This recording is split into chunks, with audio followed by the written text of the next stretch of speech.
I went to my son's house unannounced. I heard voices and recognized my daughter-in-law. "Get out, you crazy old woman," she screamed. My wife, eyes full of tears, just lowered her head. She didn't know I was behind the door, listening. I waited. Then I walked in. The groceries in my arms felt heavier than they should have. 3 bags full of Lucas's favorite things: the expensive cheese he liked, the craft beer he pretended to appreciate, the organic vegetables Dinah insisted were the only healthy option. I'd driven 40 minutes to 3 different stores to get everything on the list Miriam had texted me earlier that week. My hands ached from gripping the plastic handles, and my back complained from the weight, but I'd carried heavier loads during my years at the seaside motel. Furniture, boxes of supplies, drunk tourists who couldn't make it to their rooms. This was nothing, but standing behind that door, hearing Dana's voice slice through the air like a rusty knife, those bags suddenly weighed 1,000 pounds. "I told you not to come here anymore," Dana continued.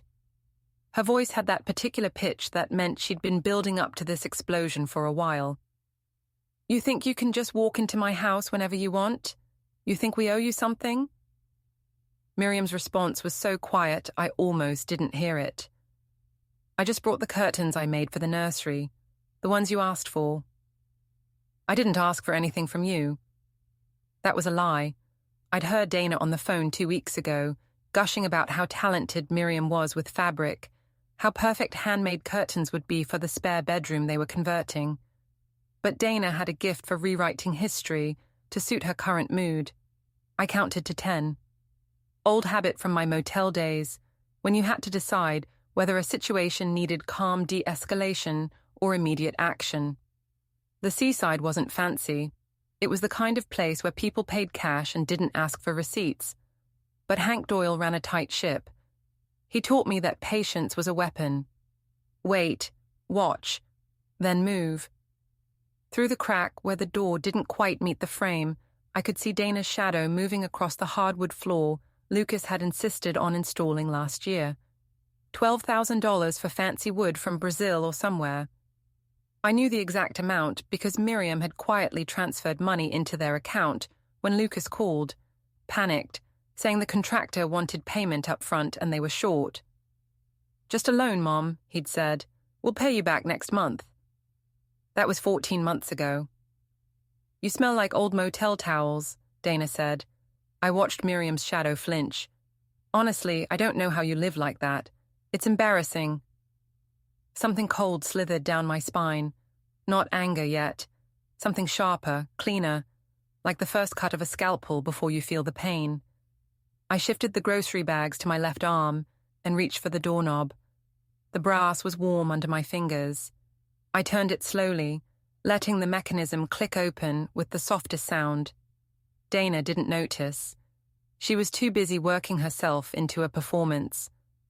"Lucas agrees with me," she continued. "We've talked about this.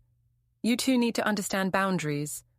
This is our home, not some charity case you can just visit whenever." I pushed the door open and stepped inside. The living room looked like a catalogue photo that had been lived in for exactly 3 weeks. Everything expensive, nothing comfortable. The leather couch that cost more than my monthly rent sat pristine and unwelcoming. Abstract art that didn't mean anything hung on walls painted in designer grey. The coffee table held 3 decorating magazines, arranged in a perfect fan, none of them opened. This was Dana's kingdom, a shrine to the life she thought she deserved. Miriam stood near the kitchen entrance, holding a bag with careful fabric peeking out the top. Her shoulders were hunched, making her look smaller than her 5'4" frame. She wore the cardigan I'd bought her last Christmas, the blue one that brought out her eyes. Those eyes were red now, wet with tears she was too proud to let fall. Dana stood in the center of the room like a general surveying conquered territory. 31 years old, blonde hair in that expensive messy style that actually took an hour to achieve, wearing yoga pants that probably cost $100 and a tank top that showed off the arms she'd sculpted at her boutique gym. She had her phone in one hand, probably interrupted mid-scroll by Miriam's arrival. She saw me and her face went through a fascinating series of changes: surprise, calculation, then something like triumph. "Evelyn," she said, managing to make my name sound like an accusation. "We didn't know you were coming." "Clearly." I walked past her and set the grocery bags on the kitchen counter. The kitchen was open to the living room. Another expensive renovation from 8 months ago. I'd contributed to that one too, though Lucas had called it a family investment opportunity. The marble countertops gleamed under recessed lighting. Everything was spotless because Dana didn't actually cook. "Miriam, honey," I said quietly, "why don't you wait in the car?" My wife looked at me, then at Dana, then back at me. She knew that tone. 23 years of marriage had taught her exactly what it meant. "Evelyn," she started. "The car," I repeated, softer this time. "Please." She moved toward the door, still clutching her bag of handmade curtains. As she passed Dana, she seemed to shrink even more. Dana didn't move, didn't step aside, made Miriam squeeze past. Small cruelty, the kind that builds up over years until it becomes normal. The door clicked shut behind her. Dana crossed her arms. "You can't just barge in here." "Where's Lucas?" "At work, and before you start." "I heard what you said to her." Dana's eyes flickered. Just for a second I saw uncertainty cross her face. Then it hardened again. "I was just being honest. You two have boundary issues. Lucas and I have talked about this extensively." "Boundary issues," I repeated. I moved to the sink and filled a glass with water from the fancy filtered tap they'd installed. "That's interesting. When did we develop these boundary issues? Was it before or after you asked Miriam to make you those curtains? Before or after Lucas called asking for help with the deck repair? Before or after I spent 3 Saturdays painting your spare bedroom because you couldn't afford professional painters? That's different." "How?" She uncrossed her arms, recrossed them. "We're family. Family helps each other. But that doesn't mean you get to treat our home like it's yours. You don't call, you don't ask, you just show up. I brought groceries. That you asked for. I asked Lucas to pick up a few things. I didn't ask you to play delivery service." I drank the water slowly. Through the window above the sink, I could see Miriam sitting in our old Honda, probably crying.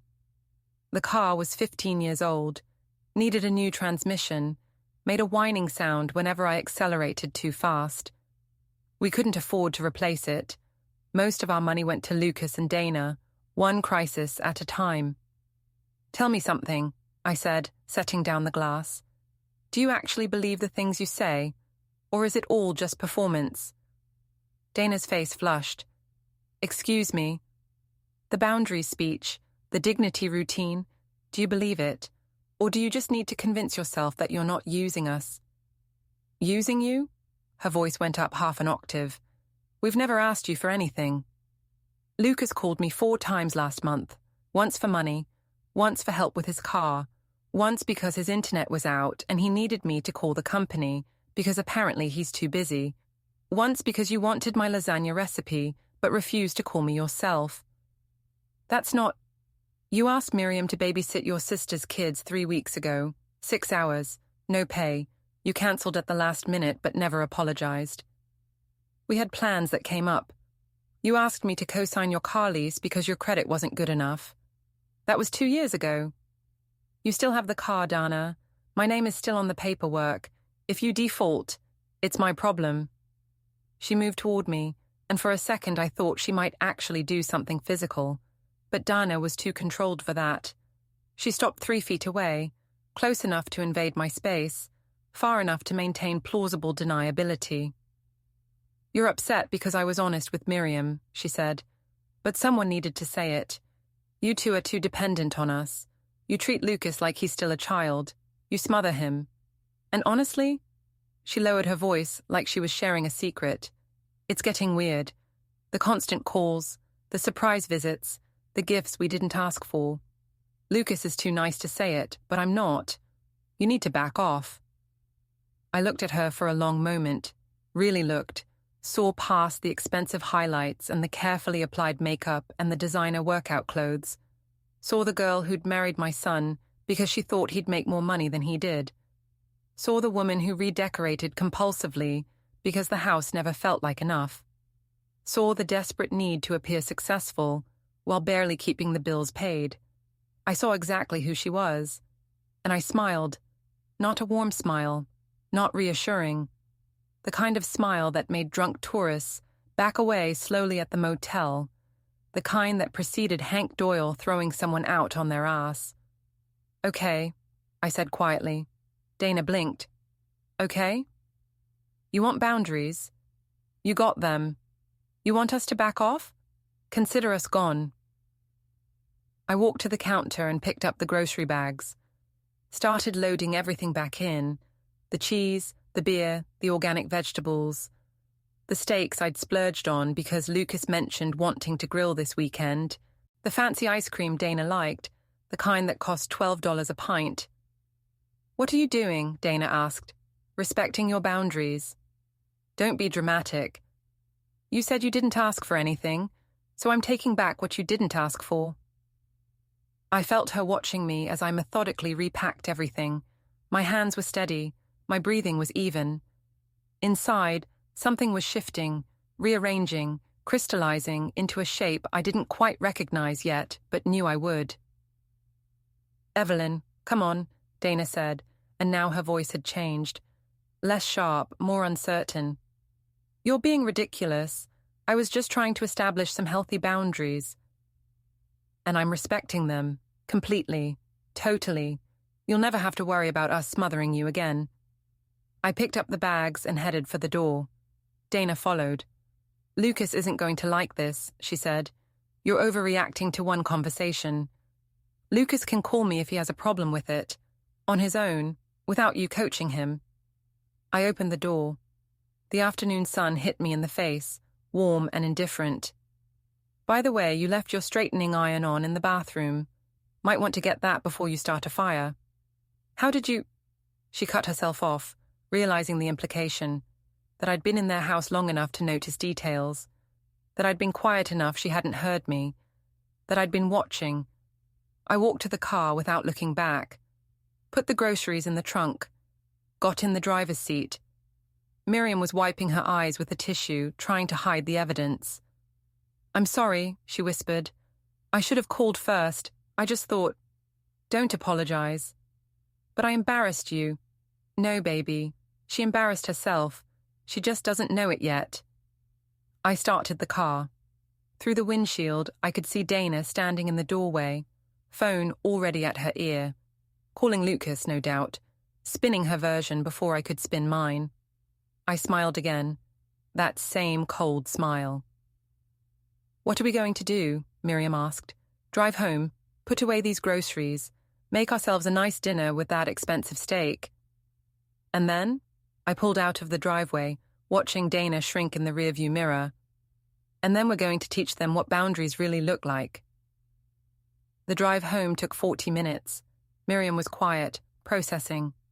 I focused on the road, on the familiar turns and stops, on the rhythm of driving that had always helped me think. By the time we pulled into the gravel parking lot of the seaside motel, the sun was starting its slow descent toward the ocean. Home sweet home. 2 rooms in the back corner of the property, connected by a shared bathroom. Hank let us have them cheap in exchange for me handling maintenance and the occasional late-night check-in when he wanted to go home. It wasn't fancy. The carpet was from 1987, the furniture was thrift store special, the walls were thin enough to hear conversations from neighboring rooms. But it was ours. Paid in full. No mortgage, no landlord, no one to answer to. We climbed the exterior stairs to our second-floor unit, number 23. Lucky number, Hank always said, though I'd never seen evidence of it. I unlocked the door and we went inside, the familiar smell of old carpet and ocean salt greeting us. Miriam went straight to the bathroom. I heard the water running. She'd wash her face, fix her makeup, pretend everything was fine. That was her way. Absorb the hit, process privately, emerge composed. I'd learned not to push. I unpacked the groceries in our tiny kitchenette. The steaks went in the mini fridge, the beer beside them. I looked at the expensive cheese, the organic vegetables, the artisan bread, food that cost more than our entire weekly grocery budget. My phone buzzed. Lucas. I looked at it for a long moment, didn't answer. Let it go to voicemail. It buzzed again immediately. Text this time. Mom, Dana said you freaked out and stormed off with the groceries. What's going on? Call me. I typed back, respecting boundaries. You're welcome. 3 dots appeared, disappeared, appeared again. This is ridiculous. Dana was just trying to have an adult conversation about expectations. I stared at the screen, thought about all the responses I could send, the evidence I could list, the times I'd bailed them out, the money they'd never paid back, the favors done and forgotten, the quiet ways they'd used us while pretending we were the burden. Instead, I wrote, okay, just that. 1 word. Then I put the phone down and started preparing dinner. Miriam emerged from the bathroom, eyes still red but face fresh. She moved around our small space with the efficiency of someone who'd learned to live in tight quarters, set out plates, found the good napkins, lit the candle we saved for special occasions. Are we celebrating something? I asked. Yes, she said simply. We're celebrating not being in that house anymore. I looked at her, really looked, the way I hadn't in weeks because I'd been too busy worrying about Lucas and Dana. Saw the tension in her shoulders, the tightness around her eyes, the way she moved like someone expecting to be yelled at. How long had this been happening? The small cuts, the quiet cruelties, the erosion of dignity so gradual we hadn't noticed. How long has Dana been treating you like that? I asked. Miriam focused very carefully on folding a napkin. A while. How long? Does it matter? Yes. She was quiet for a moment, then, remember when Lucas got promoted at work, about a year ago? I remembered. He'd called, excited. Dana had thrown a small party. We'd brought wine and gifts. Lucas had seemed genuinely happy. That's when it started, Miriam continued. Small things at first. Comments about our clothes. Suggestions that we were embarrassing them in front of their friends. Lucas would apologize later, say Dana was stressed, say she didn't mean it, but it kept getting worse. Why didn't you tell me? Because you would have confronted them, and then Lucas would have to choose between us and her, and we both know how that would end. She was right. I would have confronted them, and Lucas would have sided with his wife, because that's what you do. You build your own family. You defend your partner. That's normal and healthy and exactly what should happen. Except somewhere along the way, defending Dana had turned into dismissing us. My phone buzzed again. Lucas again. Mom, seriously, call me. This is stupid. Dana's upset and I need to know what happened. I turned the phone face down and focused on cooking. The steak sizzled in the pan, filling our small space with the smell of expensive beef and butter. I made a salad with the organic vegetables, heated the artisan bread, opened a beer for each of us. We ate in silence, but it wasn't uncomfortable. It was the silence of people who'd been together long enough that words weren't always necessary. The food tasted better than it should have, maybe because we were eating it for ourselves instead of watching Lucas and Dana pick at it while complaining it wasn't exactly what they'd wanted. Do you think we're bad parents? Miriam asked suddenly. No. Dana said we're smothering him, that we treat him like a child. Maybe she's right. She's not right. She's manipulative. There's a difference. But we do help them a lot. Maybe too much. Maybe we've enabled. Stop. I reached across the small table and took her hand. We helped our son because that's what parents do. We didn't do anything wrong. They took advantage, and instead of being grateful, they resented us for it. That's on them, not us. So what do we do now? I squeezed her hand. We take our power back. She searched my face. What does that mean? I'm not sure yet, but I know one thing. We're done being their safety net. We're done being convenient. We're done making ourselves small so they can feel big. Lucas is going to be angry. Lucas is always going to side with Dana. We can't change that, but we can change how we respond to it. My phone buzzed a third time. I picked it up. Mom, you're being childish. Dana said you were upset because she was honest about boundaries. If you can't handle adult conversations, maybe you do need to stay away for a while. I showed the text to Miriam, watched her face change as she read it. Childish, she said softly. We're childish. Yeah. We're childish for bringing them groceries, for making them curtains, for bailing them out whenever they call. Apparently. She looked at me. Something had shifted in her expression too. The softness hardening, the hurt transmuting into something else. I spent 3 weeks making those curtains, she said, hand-sewed every seam. Made sure the colors matched her Pinterest board exactly. Bought expensive fabric with my own money. I know. And she didn't even want them. She wanted them. She just didn't want to admit she wanted them. It's a control thing. Miriam was quiet for a moment. Then she smiled.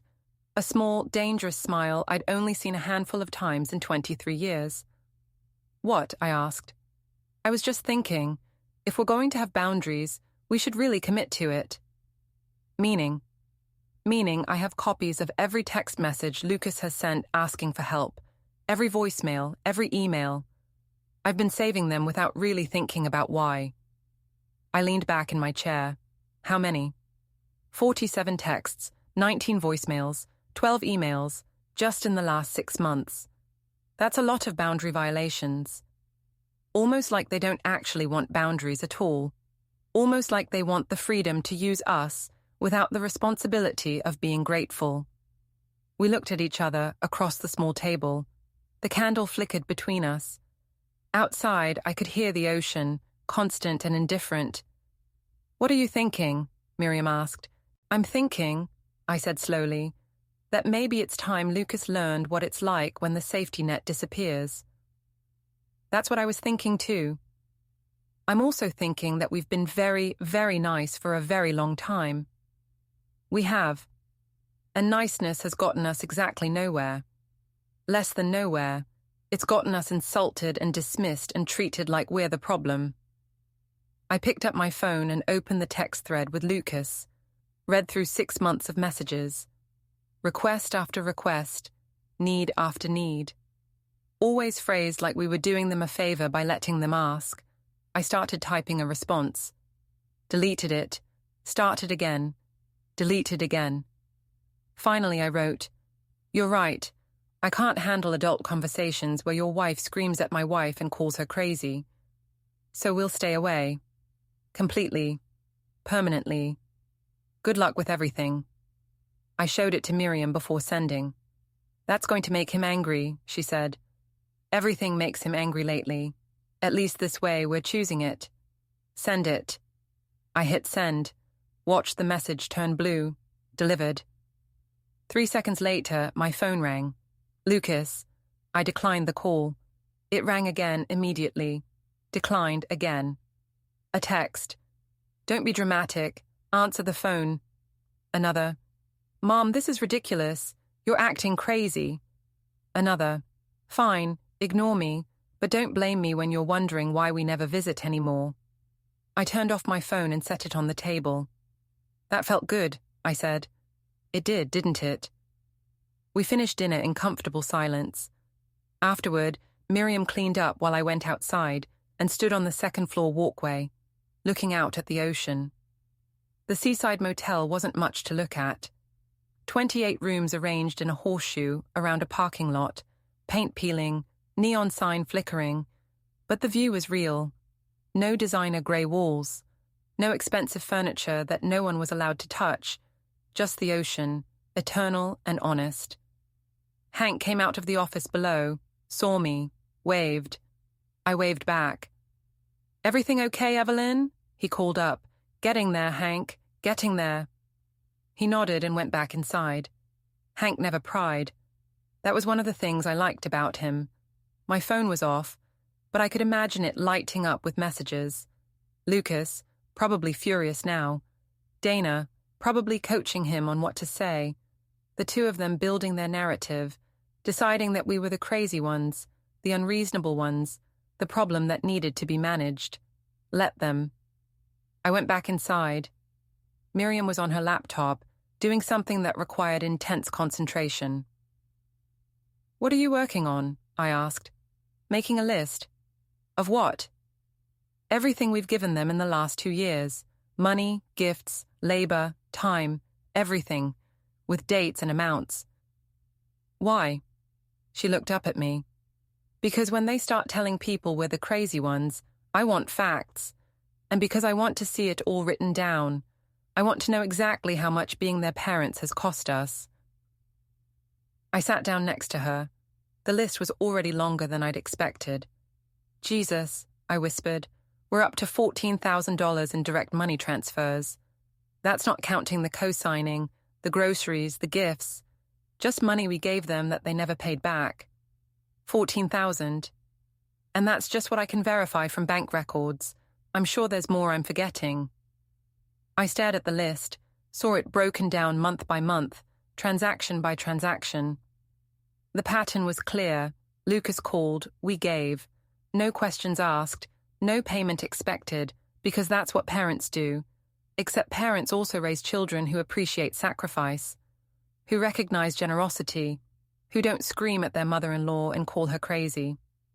"Keep making the list," I said. "Document everything." "You have a plan?" "Not yet, but I will." That night, I lay in bed staring at the ceiling, listening to Miriam breathe beside me. Sleep wouldn't come. My mind kept circling back to that moment in Lucas's house, the way Dana had stood there, so confident in her cruelty, the way Miriam had shrunk, the way I'd felt something shift inside me, some fundamental recalculation of how the world worked. I'd spent 30 years as a motel handyman, fixed toilets, changed locks, painted rooms, hauled furniture, dealt with drunks and deadbeats, and people who thought paying $40 for a room meant they owned the place. I'd learned to be invisible when needed, forceful when required, and always, always practical. You didn't win fights at the seaside motel through dramatic confrontation. You won by being patient, by understanding leverage, by knowing exactly how to apply pressure where it would do the most good. Lucas and Dana thought they'd won today. They'd drawn their boundaries, asserted their independence, put us in our place. They'd gotten rid of the annoying old women who cramped their style. They had no idea what they'd actually done. They'd freed me. While you're here, hit the hype button, don't forget to subscribe and support this channel with a like. And tell us below, have you ever faced something like this? Sunday morning, I woke to the sound of someone pounding on our door. Aggressive, angry pounding, the kind that meant trouble. I looked at the clock. 7 a.m. "You've got to be kidding me," Miriam mumbled, pulling a pillow over her head. I got up, pulled on a robe, and went to the door. Looked through the peephole. Lucas. He looked terrible. Hair uncombed, clothes wrinkled, eyes red, like he'd been up all night. I opened the door. "It's 7 in the morning. We need to talk." "No, we don't." "Mom, please." "Go home, Lucas. Not until you explain what the hell yesterday was about." I looked at him for a long moment, saw past the anger to the confusion underneath. He genuinely didn't understand. That was somehow worse than if he'd been deliberately cruel. "Okay," I said. "Come in." He followed me inside. I didn't offer coffee, didn't offer a seat, just stood in our tiny living room and waited. "What you did yesterday was humiliating," he started. "You made me look like an idiot in front of everyone. Dana's family, my co-workers, our friends." "Stop," I said. "Before you keep going, I want you to think very carefully about what you're saying. You're not upset that you hurt us. You're upset that we embarrassed you. Do you see the difference? You brought food and then refused to share it. Do you know how insane that looks? Do you know how insane it is to invite 19 people to a party and expect your mother to cater it for free after your wife screamed at her? Dana was just... Choose your next words carefully, Lucas. Because if you defend her one more time, without acknowledging what she did, I'm done listening. He closed his mouth, opened it, closed it again. She was having a bad day. I don't care. Mom, I don't care, Lucas. I don't care about her bad days, her stress, her excuses. I care that you chose her cruelty over our dignity. I care that you texted me calling me childish for being upset. I care that you've spent 2 years using us as your personal bank and handyman service while treating us like we're the problem. That's not true. It is true. And I have documentation to prove it. $14,000, Lucas. 74 hours of labor. 47 phone calls asking for help. All documented, all real, all given freely because we love you. His face changed, some of the anger draining away, replaced by something like shame. I didn't realize it was that much. Of course you didn't, because you never had to think about it. We made it easy for you. Every time you called, we came. Every time you needed money, we gave it. Every time you had a problem, we solved it. And you started to see that as normal, as something you deserved, as something we owed you. I never thought that. Yes, you did. You thought it so hard that when we stopped, you got angry. You didn't worry about us. You didn't wonder if we were okay. You got angry that we weren't performing our function anymore. I moved closer to him. What did you tell everyone after we left yesterday? He looked away. I told them you weren't feeling well. You lied. What was I supposed to say? That my mum went crazy and refused to share the food she brought? You could have told the truth, that you and Dana have been treating us terribly, and we finally had enough. That you expected us to cater your party after your wife abused us. That you're 34 years old and still depending on the people you just insulted. It's not that simple. It is exactly that simple, but you're too proud to admit it. Miriam emerged from the bedroom wearing her robe, hair messy. She took one look at Lucas and sighed. Let me guess, she said. He wants an apology. Something like that, I replied. She moved to the kitchen, started making coffee. Well, he's not getting one. Miriam, Lucas said, I know Dana was harsh, but nothing. She was cruel. You defended her. You chose her side without even asking what happened. And then you expected us to show up at your party and pretend everything was fine. I thought we could move past it. Move past it? Miriam turned to face him. Lucas, I spent 3 weeks making curtains for your wife. 3 weeks of my time, my effort, my money. And when I brought them over, excited to give her a gift, she screamed at me, called me crazy, made me feel small and stupid and worthless. And your response was to tell your father he was being childish for being upset about it. Lucas opened his mouth, closed it. So no, Miriam continued, we can't just move past it, because moving past it would mean pretending it didn't hurt. And it did hurt. It hurt so much that I cried for 2 hours. It hurt so much that I've been questioning whether I'm actually a burden on you. It hurt so much that I had to make a list of everything we've done for you, just to remind myself that we're not the problem. I didn't know you were that upset. You didn't ask. The silence that followed was heavy and uncomfortable. Lucas stood in the middle of our small living room, looking lost. For the first time since he'd arrived, I saw him really seeing us, seeing our small space, our thrift store furniture, our carefully budgeted life, seeing the contrast between our world and his. What do you want from me? He asked finally. An apology. Fine, I'm sorry. Dana's sorry. Can we move forward now? No, I said. What? An apology isn't enough, because you don't mean it. You're not sorry you hurt us. You're sorry we made a scene. You're sorry your party was ruined. You're sorry people saw what your relationship with us really looks like. That's not fair. You keep saying that. Nothing is fair according to you. Let me tell you what's not fair, Lucas. It's not fair that we've spent 2 years supporting you financially, emotionally, physically, and the first time we push back, you side with your wife. It's not fair that you call us when you need something, but consider us a burden the rest of the time. It's not fair that we're supposed to absorb your cruelty and Dana's abuse because we're family, but you don't have to show us basic respect. I moved to the door, opened it. Here's what's going to happen. You're going to leave. You're going to go home to Dana and your fancy house and your expensive life. And you're going to figure out how to maintain all of it without us. Because we're done. Completely, permanently, done.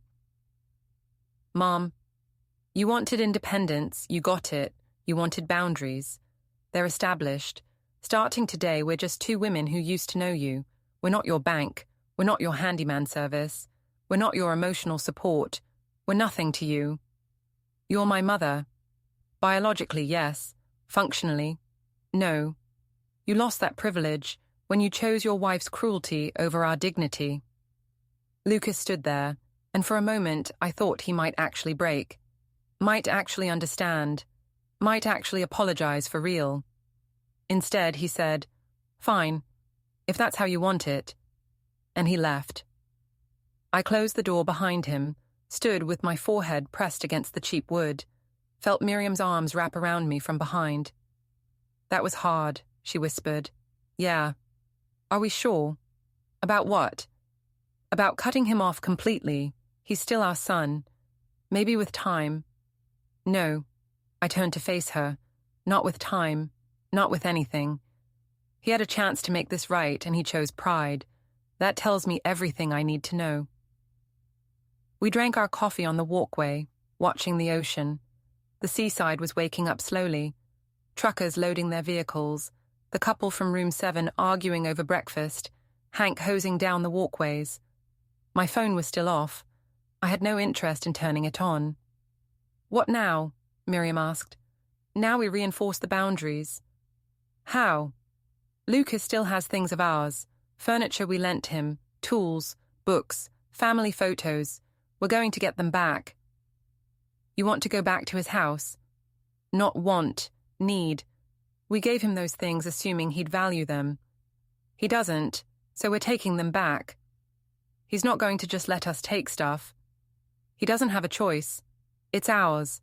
He's been storing it, not owning it. We're just collecting our property." Miriam was quiet for a moment. "You're enjoying this?" "I am." "That's concerning." "Probably, but I don't care." I finished my coffee. "Come on, let's make a list of everything we need to get back." We spent the morning cataloguing everything we'd given Lucas over the years. The furniture, a dining table, 2 chairs, a bookshelf, the tools, my old toolbox, full of stuff from my motel days, the family photos, albums going back 3 generations that I'd given him for safekeeping, kitchen supplies, decorations, electronics. The list grew longer and longer. "This is a lot of stuff," Miriam said. "It is. We're going to need a truck." "Hank has a truck." I went downstairs and knocked on the office door. Hank looked up from his crossword puzzle. "Need the truck?" he asked. "How'd you know?" "Because you've got that look again. The one that means you're about to do something interesting." He tossed me the keys. "Just bring it back with gas. You're not going to ask what I need it for." "Do I want to know?" "Probably not." "Then I'm not asking. Plausible deniability." He went back to his crossword. "Try not to get arrested." "No promises." Miriam and I loaded into Hank's truck, an ancient Ford with a camper shell and questionable brakes. It started on the 3rd try and rumbled like it was angry about being awake. "This truck is held together with rust and prayers," Miriam observed. "So are we. We'll get along fine." We drove to Lucas's house. It was noon on a Sunday. His car was in the driveway, which meant he was home. Good. I wanted him to see this. I parked on the street and walked up to the front door. Rang the bell. Dana answered. She looked like she'd been crying, which gave me absolutely no sympathy. "You have some nerve," she said. "We're here to collect our property." "Your property?" "The furniture, tools, and personal items we lent Lucas. We're taking them back. You can't just take things from our house. They're not your things, they're mine. I have receipts if you'd like to see them. Lucas appeared behind her. Mom, what are you doing? Getting my stuff back. Are you going to let me in, or do I need to call the police and explain that you're keeping my property? His face went red. This is insane. This is practical. You want independence? Great. Be independent with your own furniture. Now move. I pushed past them into the house. Miriam followed. We went straight to the dining room, where our old table sat. The one I'd inherited from my grandmother. Solid oak, worth more than everything else in this house combined. You can't take that, Dana said. We need it. Should have thought of that before screaming at my wife. I started unscrewing the legs. Lucas and Dana stood there watching, clearly unsure what to do. Call the police? And say what? That the owner of the furniture was reclaiming her own property. Miriam went upstairs. I heard her moving around in the spare bedroom, the one that used to be Lucas's childhood room. She came back down with boxes of photos, old baseball cards, childhood toys. Stuff he'd claimed he wanted to keep but had never looked at. We worked efficiently, methodically, took the table, the chairs, the bookshelf from the living room, my toolbox from the garage, kitchen supplies from the cabinets, every single thing that was ours. Stop, Lucas said finally. Just stop. We can talk about this. No talking, just collecting. You're being vindictive. I'm being practical. You don't value these things. You don't value us, so we're taking back what's ours. Dana was on her phone. I'm calling someone. Call whoever you want. These items belong to me. I have documentation. Go ahead, call the police. I'll wait. She didn't call, just stood there, phone in hand, impotent rage on her face. It took us 45 minutes to load everything into the truck. We were sweating by the end, our nice clothes from yesterday replaced with work clothes that were more practical. The truck bed was full, the camper shell barely closed. As we were loading the last box, I noticed something. The house looked emptier now, less complete. The rooms that had seemed so full of expensive things now looked sparse, unfinished.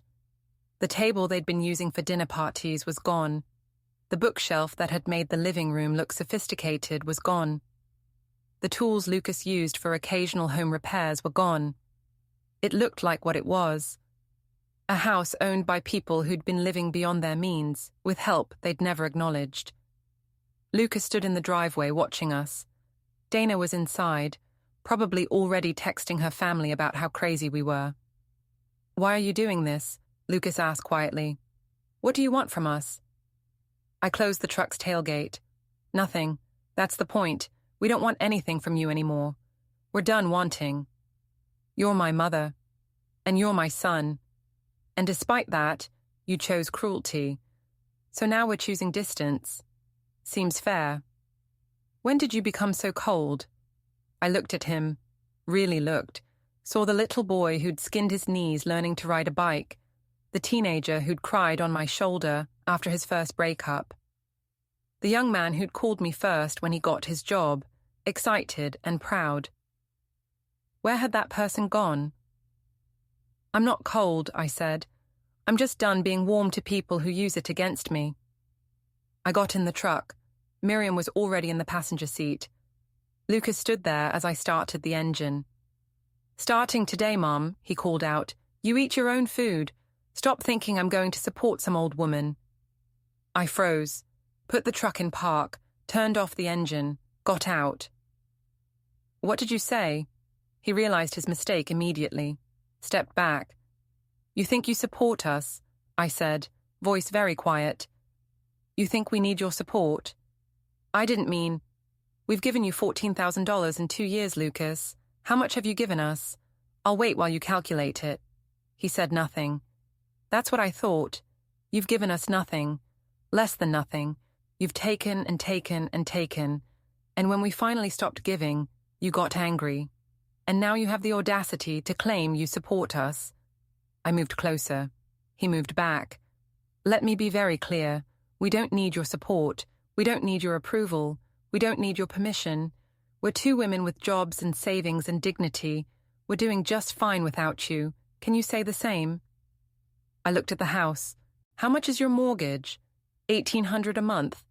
Who bailed you out when you were short last winter? Who co-signed your car? Who's been quietly transferring money every time Dana's boutique expenses exceeded your budget? His face went pale. That's right. I know about the boutique. I know Dana's been using your joint account to fund her sister's failing business. I know you've been covering for her by asking us for money under false pretenses. I know everything, Lucas. I've just been too polite to say it. How did you...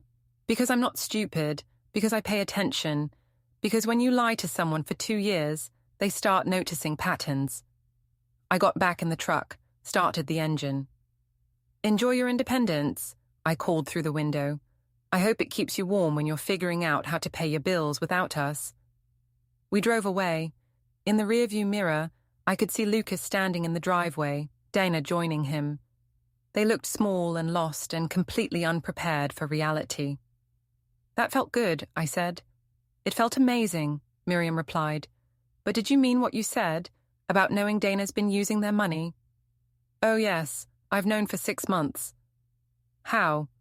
Dr. Pierce, the therapist neighbor. He mentioned it during one of our conversations. Thought I already knew. I've been sitting on it, waiting for the right time to use it. That's devious. I prefer strategic. We drove back to the seaside in comfortable silence, unloaded everything into the storage unit Hank let us use. It took another hour, but by the time we were done, we had reclaimed every single thing that was ours.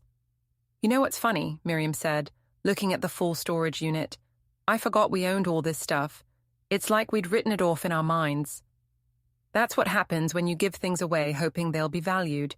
You stop seeing them as yours. Well, they're ours again now. Yes, they are. We went upstairs, showered, changed into clean clothes. My phone was still off. I was in no rush to turn it on, but Miriam turned hers on. Immediately it started buzzing, messages piling up. Let me guess, I said. Lucas and Dana have been busy. She scrolled through. Lucas called 8 times. Dana 6 times. There are texts from Rita, Dana's sisters, Lucas's co-workers. Everyone wants to know what's happening. What are they saying? Mostly confusion.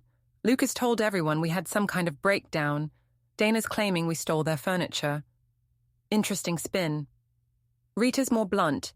She says, "What the hell did Lucas do to piss you off this bad?" I smiled.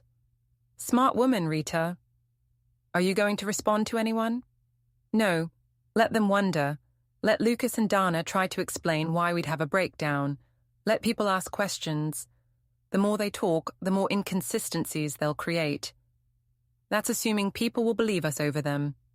People will believe evidence, and we have plenty. That evening, we sat outside with Hank, drinking beer and watching the sunset. I told him about the day. He listened without interrupting, nodding occasionally. So you burned it down, he said when I finished. Burned what down? The bridge, the relationship, everything. You didn't just set fire to it, you napalmed it and salted the earth. Seems like. Good. I looked at him. You think this is good? I think people don't change until they have to. Your son was comfortable using you. Now he's not. Maybe he learned something. Maybe he doesn't. Either way, you're free. Free feels weird. It always does at first. You get used to it. He raised his beer. To burning bridges and salting earth. We drank to that. Later that night, lying in bed, Miriam asked, "What's phase 2? Phase 2? You said yesterday this was just the beginning, that there was a phase 2. What is it?" I'd been thinking about that, about what came next. We'd established boundaries, reclaimed our property, made our position clear. But Lucas and Dana weren't the type to accept defeat gracefully. They'd regroup, strategize, come at us from a different angle. Phase 2, I said slowly, is making sure they can't hurt us again, making sure they can't manipulate or guilt or gaslight their way back into our lives. How do we do that? We expose them, not cruelly, not vindictively, just truthfully. We let people see exactly who they are. That sounds dangerous. It is, but necessary. I rolled over to face her. Lucas called me cold today. Said I'd changed, but I haven't changed. I've just stopped hiding how much their behavior hurts. That's what people can't handle, when you stop pretending to be okay with their cruelty. So we let everyone see the hurt. We let everyone see the truth. The rest takes care of itself. I fell asleep planning, plotting, preparing for whatever came next, and for the first time in months, I slept soundly. Monday morning, I woke up to find a note slipped under our door. Handwritten, careful cursive I didn't recognize immediately. Evelyn, I'm concerned about what I've been hearing. Could we talk? Dr. Rowan Pierce. I showed it to Miriam over coffee. The therapist neighbor, she said, from Lucas's street. Yeah, he wants to talk. About what? Probably to tell me I'm having a breakdown and need professional help. Are you going to talk to him? I thought about it. Dr. Rowan Pierce, mid-50s, divorced, lived 3 houses down from Lucas. Nice guy, mostly. Waved when he saw us. Had complimented Miriam's garden skills once. Yeah, I said, I'll talk to him. Could be interesting. I called the number at the bottom of the note. He answered on the second ring. Evelyn, thank you for calling. Could you meet me for coffee? There's a place near the college. How about the Seaside Motel, room 23, 11 a.m.? Silence. Then, your place? My place. I'm done meeting people on their territory. Okay, I'll be there. He showed up at 11 exactly, driving a sensible sedan and wearing a cardigan that screamed therapist. He knocked, I let him in, and he looked around our small space with what I think was supposed to be a neutral expression, but read as barely concealed pity. Nice place, he said, lying. It's honest, I replied. Coffee? Please. I poured him a cup from our small machine. We sat at the tiny table that barely fit 2 people. Miriam had made herself scarce, gone for a walk on the beach, giving us privacy. So, I said, you're concerned. I am. Lucas came by yesterday afternoon. He was upset, said you'd taken furniture from his house, that you'd had some kind of confrontation at his birthday party, that you're not returning his calls. All true. He thinks you might be having a breakdown. Of course he does. Dr. Pierce sipped his coffee. Are you? No, I'm having a breakthrough. There's a difference. Can you explain? I finally realized my son's been using me for 2 years. I finally understood that his wife is abusive and he enables it. I finally decided to stop accepting treatment I don't deserve. If that's a breakdown, then every person who ever established boundaries is mentally ill. That's fair. But the way you've gone about it, the way I've gone about it is the only way that works. I tried being nice. I tried being understanding. I tried communicating. Lucas and Dana interpreted all of that as weakness, so I stopped being nice. By taking their furniture. By taking my furniture, which I lent them, which they never appreciated. I'm just collecting my property. Dr. Pierce was quiet for a moment. Lucas said you refused to share food at his party, in front of his entire family. Also true. That seems cruel. Does it? Let me tell you what happened the week before that party. Dana screamed at my wife, called her crazy, told her she smelled bad, made her cry. Then she invited us to a party and expected us to bring food for 19 people, for free, after treating us like dirt, and I'm the cruel one. His expression changed slightly. He didn't mention that part. Of course he didn't. People never mention the part where they're the villain. I got up, got the list Miriam had made, handed it to him. Here, $14,000, 2 years, every transfer documented, every favor recorded. This is what we've given them. What have they given us, besides insults and manipulation? He read through the list. I watched his face change as the numbers added up. This is a lot. It's more than a lot. It's a pattern. My son learned he could use us, and we'd never say no. So he kept using us, and the more we gave, the less he respected us. Classic psychology, right? People don't value what comes easy. That's true, but nothing. You're here because Lucas sent you. He's worried I'm having a breakdown, because that's easier than acknowledging he's been treating us terribly. He'd rather believe I'm crazy than accept that he's cruel. Dr. Pierce set down the list. What do you want from this conversation? I want you to go back to Lucas and tell him the truth, that I'm not having a breakdown, that I'm completely rational, that I've made a choice to protect myself from his behavior, and that you, as a professional, think I'm doing the right thing. I can't do that. Why not? Because I'm not your therapist. I can't make judgments. You already did. You came here thinking I was irrational. Now you know I'm not. That's a judgment. Just point it in the other direction. He stood up. I appreciate your perspective, Evelyn, but I think you should consider that cutting off your son completely might be something you regret later. You know what I'll regret? Another 2 years of being used. Another 2 years of watching Miriam cry because Dana said something horrible. Another 2 years of giving and getting nothing but resentment in return. That's what I'll regret. Family is complicated. Family is a reason to treat people better, not worse. Lucas uses family as an excuse to take advantage of us. But where family means we should forgive anything, tolerate everything, accept abuse, because it comes from someone we love. That's not what family means. That's what hostages think. Dr. Pierce moved to the door. I hope you find peace with this decision. I already have. What I hope is that you stop letting Lucas use you to validate his victim narrative. He left. I watched him drive away, probably already rehearsing what he'd tell Lucas. How I was defensive, irrational, fixated on perceived slights. How I clearly needed help but was refusing it. Let him.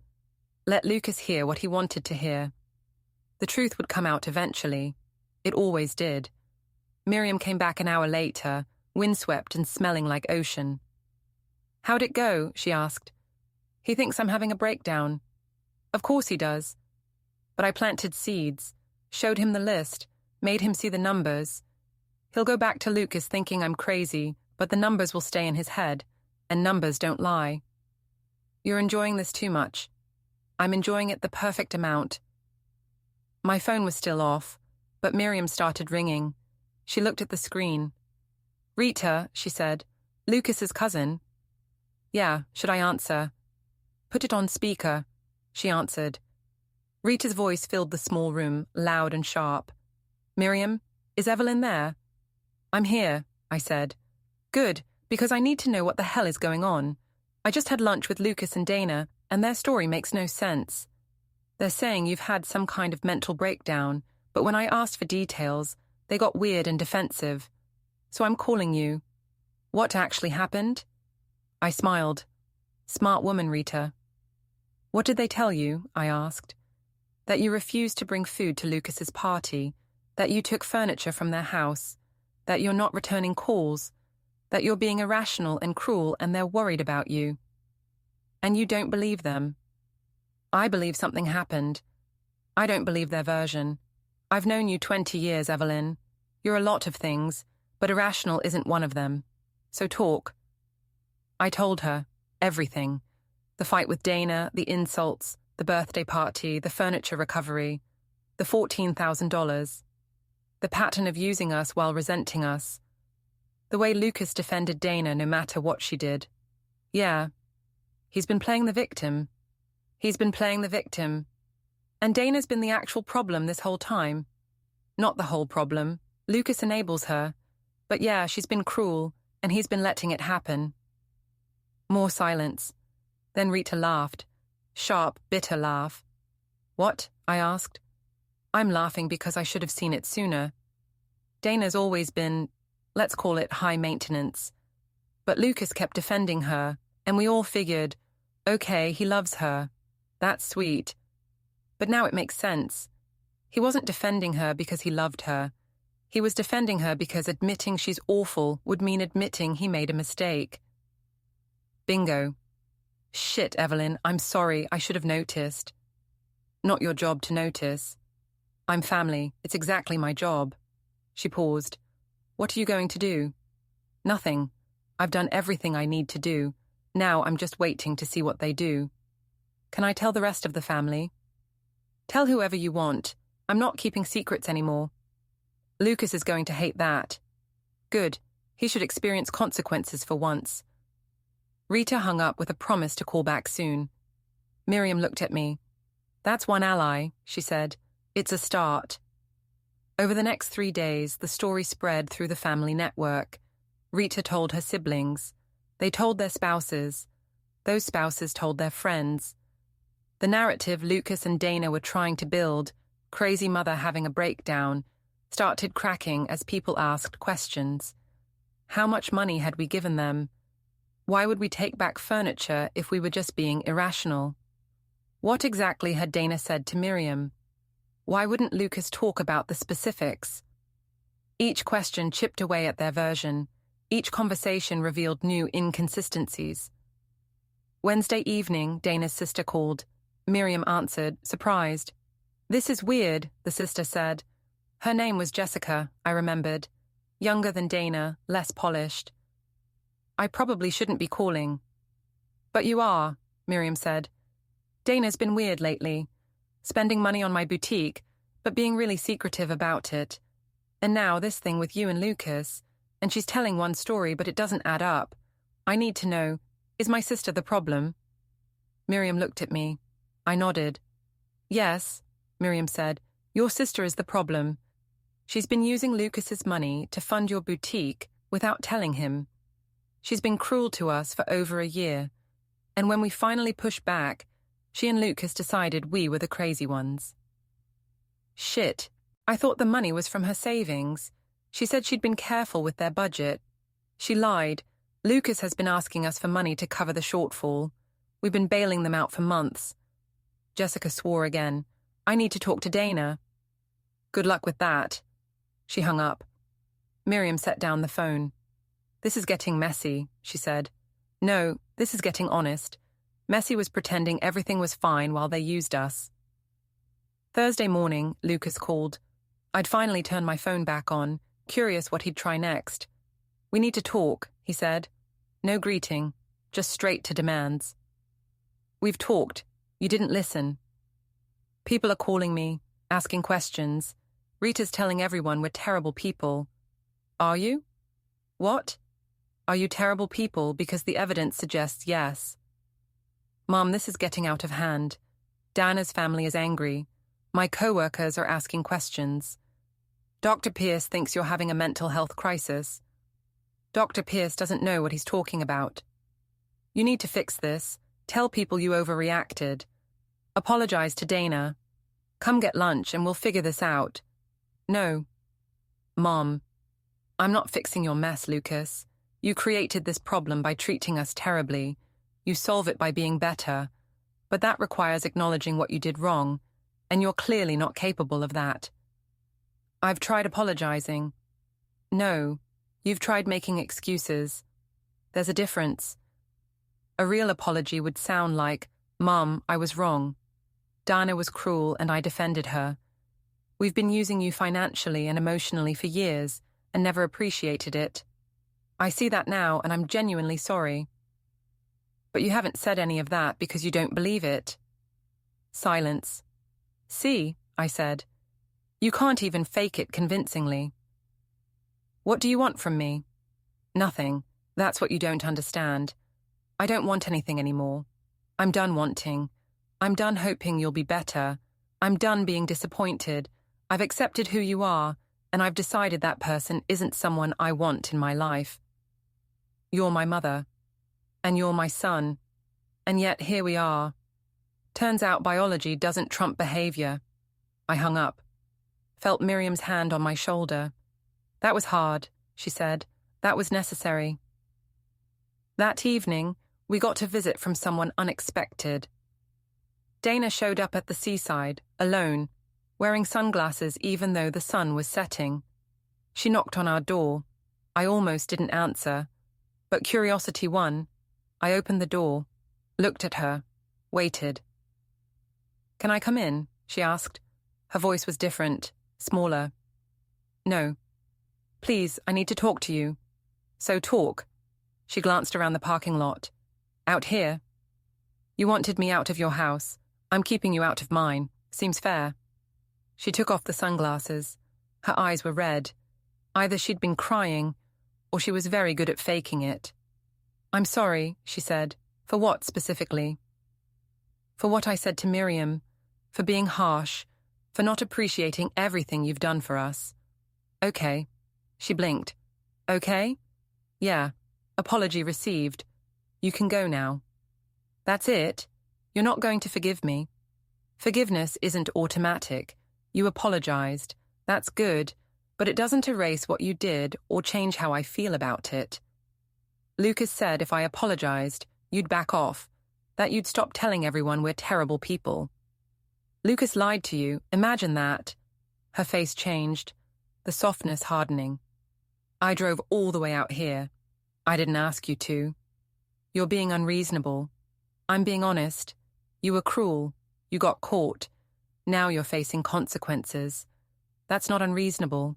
That's how the world works for people who don't have someone to bail them out." I said I was sorry, and I said okay. But sorry doesn't fix broken things. Sorry doesn't erase a year of cruelty. Sorry doesn't make me forget how you treated my wife. Sorry is just a word people use when they want to avoid consequences. So, what do you want? I want you to leave us alone. Completely. Permanently. I want you and Lucas to figure out your lives without using us. I want you to stop pretending you're victims when you're actually just entitled. That's not fair. Everyone kept saying that. Nothing was fair according to them. Life's not fair, I said. That's what you tell children. Now I'm telling you, life's not fair, and neither am I. Deal with it. She put her sunglasses back on. Lucas was right. You have changed. No, I've just stopped pretending. There's a difference. She left. I watched her drive away in her expensive car, probably already calling Lucas to report that I was unreasonable and cruel and wouldn't accept her apology. Let her. Let them both spin their wheels trying to make me the villain. The more they tried, the more people would see the truth. Friday afternoon, Hank knocked on our door. "You've got a visitor," he said. "Young guy, expensive car, looks nervous. Want me to send him away?" "What's his name?" "Didn't ask, but he's carrying flowers." I went downstairs, found Lucas standing in the parking lot, holding a bouquet of grocery store flowers, looking completely out of place.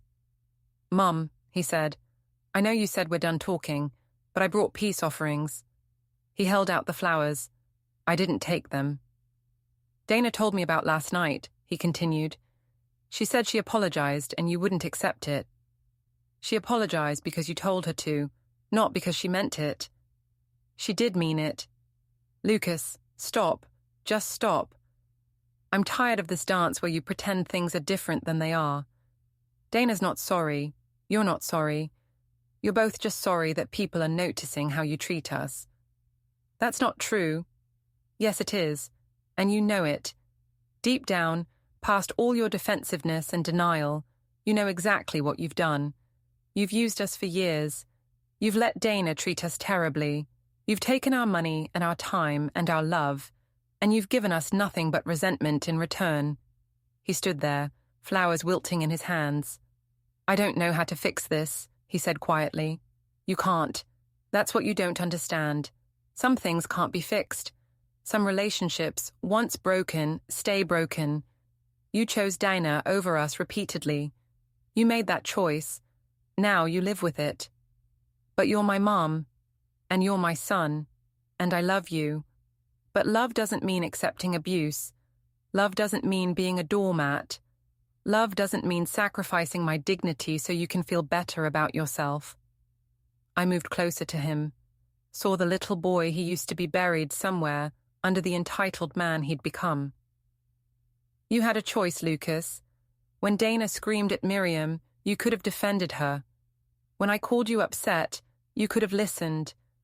When we showed up at your party, you could have appreciated that we came despite everything. You had so many chances to be better, and you chose not to take them. I didn't realize. You didn't want to realize. There's a difference. You wanted the easy path where you keep Dana happy, and we keep supporting you, and nobody has to acknowledge the dysfunction. But that path is gone now.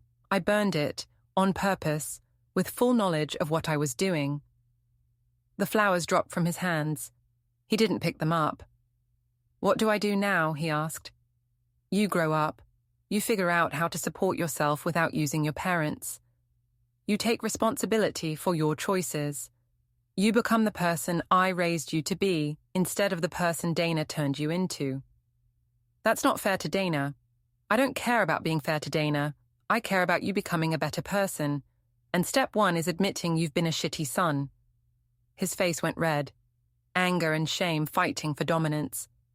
Fine, he said. You want me to say it? I've been a shitty son. I've used you. I've defended Dana when I shouldn't have. I've taken your money and your help and never appreciated it. Happy? Not particularly, because you're only saying it to make me stop, not because you believe it. How would you know what I believe? Because if you believed it, you'd change, and you won't. You'll go home to Dana, and you'll tell her I'm still being unreasonable, and she'll agree, and you'll both convince yourselves that you're the victims. That's what you do. That's who you are. I walked back toward the stairs. Mom, wait. We're done here, Lucas. Go home. Live your life, but live it without us. I went upstairs. Didn't look back. Heard his car start a few minutes later. Heard him drive away. Miriam was waiting inside. Was that Lucas? Yeah. What did he want? To make me stop telling the truth. To make everyone believe we're the problem. To fix everything without actually changing anything. Did you let him? What do you think? She smiled. I think you're getting really good at this. At what? At being the villain they created. At refusing to play their game. At choosing yourself. I sat down heavily. It doesn't feel good. It's not supposed to. If it felt good, you'd be a sociopath. Instead, you're just a woman who's tired of being used. Is there a difference? Yeah, the sociopath wouldn't cry. She gestured at my face. I touched my cheeks. Wet. I hadn't even noticed. I love him, I said. That's the worst part. I still love him, even though he's terrible, even though he's hurt us, even though I know he won't change, I still love him. That's what makes this hard. If you didn't love him, cutting him off would be easy. Does it get easier? I don't know. Ask me in a year. We sat together in silence. Outside, the ocean continued its eternal rhythm. Inside, my heart broke slowly, piece by piece, as I accepted what I already knew. My son was gone. Just gone. The person he might have been replaced by the person he'd become. And no amount of hoping would bring him back.